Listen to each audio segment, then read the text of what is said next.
और बाबा जी अवश्य आएंगे। कर्म करना पड़ेगा।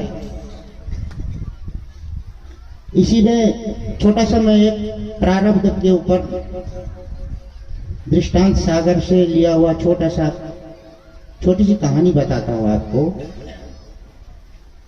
जैसा कर्म करोगे वैसा फल मिलेगा। एक राज्य में राजा के पुत्र यानी राजकुमार की शादी का प्रोग्राम था। तो वहां घूमते घूमते एक संत आए।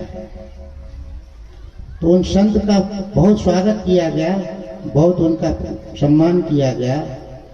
शादी संपन्न हुई, सब अपने अपने घर गए और महात्मा जी उसी राज्य में ही आतिथ्य स्वीकार करके उसी राज्य में रहे, उसी राजमहल में।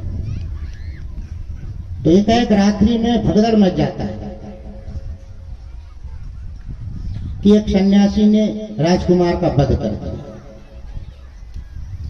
तो साधु महाराज को समझ में नहीं आया कि क्या हो रहा है। साधु तो एक संत तो एक मैं ही हूं और तो कोई दिख नहीं रहा, मेरे ऊपर ऐसा आरोप क्यों लग रहा है। तो फिर जो राजकुमारी आई थी उसको बुलाया गया राजमहल में, राज दरबार में। उनसे पूछा गया क्या हुआ। तो उसने कहा कि एक साधु के रूप में आया और तलवार से मेरे पति को मार के चला गया। तो उनसे पूछा गया महात्मा जी से कि क्या ये सही है। तो महात्मा तो अपनी सफाई देते रहे कि मैं तो जानता भी नहीं राजकुमार को, राजकुमार का कक्ष भी नहीं जानता हूं, मैं उनको क्यों मारूंगा, मेरी उनसे क्या दुश्मनी है। लेकिन राजकुमारी का कहना है, जिसने देखा है उसका कहना है कि इसने मारा है, तो उसके उनके ऊपर। तो फिर राजा ने महात्मा का रूप देख करके उनको मृत्यु दंड न दे करके उनके दोनों हाथ काटने का हुक्म सुना है। तो महात्मा के समझ में नहीं आया, इतना मैं तपस्वी महात्मा और मैं उनको न जानता हूं न कुछ कभी मिला हूं, मैं उनको क्यों मारूंगा। यही सोच विचार में उधेड़ बुध में बहुत दिनों तक भटकते रहे। भटकते भटकते वो बनारस पहुंच गए। बनारस में बहुत बड़े प्रकांड विद्वान ज्योतिषाचार्य, भूत भविष्य वर्तमान सब जानने वाले, उनके पास जा पहुंचे। जैसे ही उनके द्वार पे पहुंचे तो अंदर से खूब खरी खोटी सुनने को मिल रहा था, अनेक प्रकार के अशब्द सुनने को मिल रहा था। तो अंदर झांक के देखे तो उनकी जो प्रकांड विद्वान थे उनकी श्रीमती जी उनको खूब सुना रही थी। तो मन में सोचे कि जब इनकी पत्नी इनको इतना सुना रही है, ये मेरे विषय में क्या बोलेंगे। ऐसा सोच के वो वापस जाने लगे। फिर मन में आया कि एक बार पूछ तो ले। तो अंदर प्रवेश किए, भेंट मुलाकात हुई, वार्तालाप हुई। तब उन्होंने कहा महाराज आप इतने बड़े विद्वान हैं, दुनिया का भूत भविष्य वर्तमान बताते हैं और आपकी श्रीमती जी आपको इतना बुरा भला कह रही हैं, आखिर इसका कारण क्या है। आप तो भूत भविष्य सब जानते हैं ना, तो आप अपने विषय में भी बताइए कुछ। तब फिर उन्होंने बताया ये प्रारब्ध भोग है, ये हमारे कर्मों का फल है। जैसा हम कर्म करेंगे वैसा फल हमको मिलेगा। तो अपना भूत बताने लग गए। पिछले जन्म में मैं एक कौआ था और जो श्रीमती जी मेरी हैं वो एक गधी थी और गधी के पीठ में एक बहुत बड़ा घाव हुआ करता था और उनके पीठ में बैठ के मैं उनके घाव को रोज चोंच मारा करता था। एक दिन डेली का हमारा यही काम था।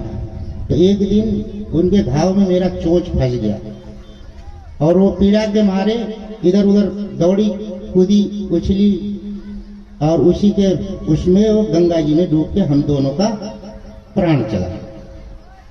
तो गंगा जी के प्रभाव से मैं ब्राह्मण घर में पैदा हुआ, वो भी ब्राह्मण घर में पैदा हुई और हम लोगों का संयोग बना, विवाह हुआ। तो वही पिछले जन्म का वो हमारे को आज निकाल रही है। जो मैं उनको हमेशा चोंच मारता था ना, वो आज 24 घंटा मुझे चोंच मारती है। उसी तरह आपके साथ भी हुआ। पिछले जन्म में आप जंगल में बैठ के तपस्या किया करते थे, बहुत बड़े संत थे। तो आपके सामने से एक गौ माता, गौ की बछिया गई और उसके पीछे पीछे कसाई आया और उस कसाई ने पूछा, महाराज इधर से गाय को जाते हुए देखा? तो आपने अपने हाथ से इशारा किया, गाय इस तरफ गई है। इसीलिए वो जो गौ थी वो राजकुमारी थी और जो कसाई था कौन था? राजकुमार था। तो गौ ने राजकुमार को मारा और आपने जो इशारा किया था आपके हाथ कट गए। कहने का तात्पर्य यह है कि आप जैसा कर्म करोगे वैसा फल पाओगे। इसीलिए आप भी ऐसा कर्म करिए जो भगवान आपको अच्छा फल दे। और आप जो यज्ञ भगवान का पूजन कर ही रहे हैं, राम जी की कथा सुनी रहे हैं, इससे ज्यादा तो और कुछ हो ही नहीं सकता है। इसी तरह सहयोग करते रहें। और नर्मदा कल्याण समिति का तो बहुत बहुत आभार है और स्वामी नर्मदानंद जी महाराज जी का तो क्या कहना, उनके विषय में तो कुछ कह ही नहीं सकते। तो आप लोग महसूस कर सकते हैं। कल्याण सेवा समिति नर्मदानंद जी को बहुत बहुत साधुवाद। सद्गुरुदेव भगवान की जय। नर्मदे हर।